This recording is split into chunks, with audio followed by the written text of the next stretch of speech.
Vijayanagara umpire history.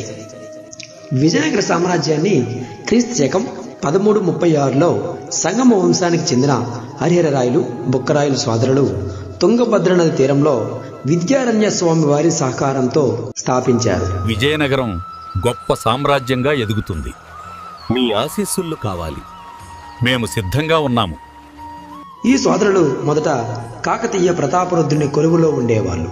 క్రీస్తు శకం 1323లో కాకతీయ రాజ్యాన్ని ముస్లింలు స్వాధీనం చేసుకోవడంతో ఈ సోదరులు కర్ణాటకలో హంపి రాజ్యానికి వలస వెళ్లారు.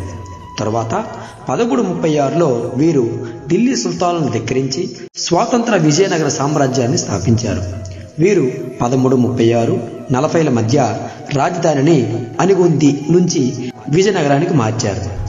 విజయనగర సామ్రాజ్యంలో ముఖ్యంగా 4 వంశాలు కలవు, అనగా 4 డైనెస్టీస్ కలవు. అందులో ఒకటి సంగమ, సాలువ, తులువ, అరవేటి. ముందుగా సంగమ వంశం. ఇది క్రీస్తు శకం 1336 నుంచి 1485 వరకు కొనసాగింది. హరిహరరాయల తండ్రి సంగముడు ఇతని పేరిట సంగమ వంశమని ప్రసిద్ధిగాంచింది. సంగమ వంశంలో మొదటి రాజు మొదట హరిహరరాయలు. ఇతని బిరుదులు పూర్వ పశ్చిమ సముద్రాధిపతి. ఇతని కాలంలో ఆఫ్రికా దేశానికి చెందిన, అనగా మొరాకో దేశానికి చెందిన ఇబన్ బటూటా అనే యాత్రికుడు మొదటి హరిహరరాయల కాలంలో విజయనగరాన్ని సందర్శించాడు. ఇతని ఘనకార్యాలను బాగపల్లి శాసనం తెలుపుతుంది. తరువాత రెండవ రాజు బుక్కరాయలు 1. హరిహరరాయల తరువాత అతని సోదరుడైన బుక్కరాయలు రాజ్యానికి వచ్చాడు.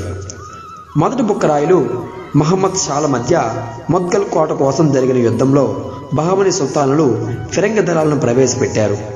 భారతదేశంలో ఫిరంగి దళాలను ఉపయోగించి యుద్ధం చేయడం ఇదే తొలిసారి. తరువాత రాజు రెండో హరిహరరాయలు. ఇతను కొండవీటి రెడ్ల, పద్మనాయకులతో యుద్ధాలు చేశాడు. తరువాత రాజు మొదటి దేవరాయలు. బహమనీ సుల్తాన్ ఫిరోజ్ షా మొదటి దేవరాయలను ఓడించి అతని కుమార్తెను వివాహం చేసుకున్నట్లు ఫెరిస్తా రచనలు తెలుపుతున్నాయి. మొదటి దేవరాయల కాలంలో తుంగభద్ర నదిపై హరిద్ర ఆనకట్ట నిర్మించారు. ఇటలీ, అనగా వెనీషియన్ యాత్రికుడు నికోలా డి కొంటి మొదటి దేవరాయల కాలంలో రాజ్యాన్ని సందర్శించి నాటి సాంఘిక పరిస్థితులను వివరించాడు. తర్వాత రాజు రెండో దేవరాయలు. ఇతన్ని ప్రౌఢ దేవరాయలని కూడా అనేవాళ్ళు. ఇతడు సైన్యాన్ని పటిష్టం చేయడానికి ఎక్కువ మంది ముస్లింలు సైన్యంను నియమించాడు. వ్యవసాయ అభివృద్ధికి హరిద్ర ఆనకట్టను బాగు చేయించాడు. ఇతని కాలంలో అబ్దుల్ రజాక్ అనే పారసీక యాత్రికుడు విజయనగర రాజ్యాన్ని సందర్శించాడు. రెండో దేవరాయలకు గణబేంతకార అనే బిరుదు కూడా ఉంది. తరువాత వంశం సాలువ వంశం. సాలువ వంశస్థులు కర్ణాటకలోని కళ్యాణి అనే ప్రాంతానికి చెందినవారు. ఈ వంశానికి చెందిన మంగరాజుకు సాలువ అనే బిరుదు ఉంది.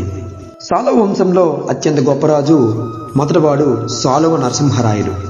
ఇతని బిరుదు రాయ మహారసు. ఈయన కాలానికి చెందినవాడే అన్నమాచార్యులు, అనగా తాళ్లపాక అన్నమాచార్యులు. ఇతన్నే అన్నమయ్య అని పిలిచేవాళ్ళు. ఇతని ఆస్థానంలో మరో గొప్ప వ్యక్తి పిల్లల మర్రి పెనవేరభద్రుడు. ఇతని యొక్క రచన వాణి నా రాణి. తరువాత వంశం తులువు వంశం. 1506 నుంచి 1576 వరకు కొనసాగింది. మైసూరులోని తులువనాడు వీరి జన్మస్థలం. అందుకే తులువు వంశం అని పేరు వచ్చింది. తులువు వంశంలో గొప్పవాడు మొదటివాడు వీర నరసింహుడు. ఉమ్మెత్తూరు పాలకులను అణచే ప్రయత్నంలో 1509లో మరణించాడు.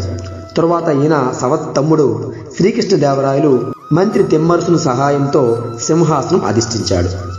తరువాత శ్రీకృష్ణదేవరాయల పాలన కొనసాగింది. శ్రీకృష్ణదేవరాయలు తులువు వంశస్థుల్లో అగ్రగణ్యుడు, విజయనగర రాజుల్లో గొప్పవాడు. ఈయన పాలనా కాలం 1509 నుంచి 1529 వరకు. ఈయన బిరుదులు యవన రాజ్య స్థాపనాచార్య, దక్షిణ త్రిసముద్రాధీశ్వర, ఆంధ్రభోజుడు, మురురాయరగండ, సాహితీ సమరాంగని సార్వభౌమ. ఈయన ఆస్థానంలో 8 మంది గొప్ప పండితులు ఉండేవాళ్ళు. వాళ్ళను అష్టదిగ్గజాలని కూడా అనేవాళ్ళు. శ్రీకృష్ణదేవరాయల యొక్క సభను భువన విజయ అని కూడా పిలిచేవాళ్ళు. శ్రీకృష్ణదేవరాయలు దేశ భాషలందు తెలుగు లెస్స అని పలికేవాడు. ఇతను ఆముక్తమాల్యద, అనగా విష్ణు చిత్తీయం అనే గ్రంథాన్ని తెలుగు భాషలో రచించాడు.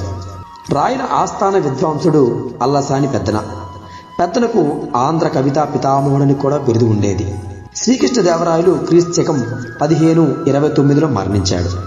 విజయనగర సామ్రాజ్యంలో ఇతర విషయాలు, అతి గొప్ప విషయాలు పోర్చుగీసు వారు విజయనగర రాజులతో 1510వ సంవత్సరంలో వర్తక సంబంధమైన సంధి కుదుర్చుకున్నారు.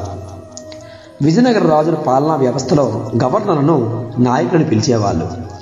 విజయనగర రాజుల కాలంలో రెవెన్యూ డిపార్ట్మెంట్ను అటావణ అని పిలిచేవాళ్ళు.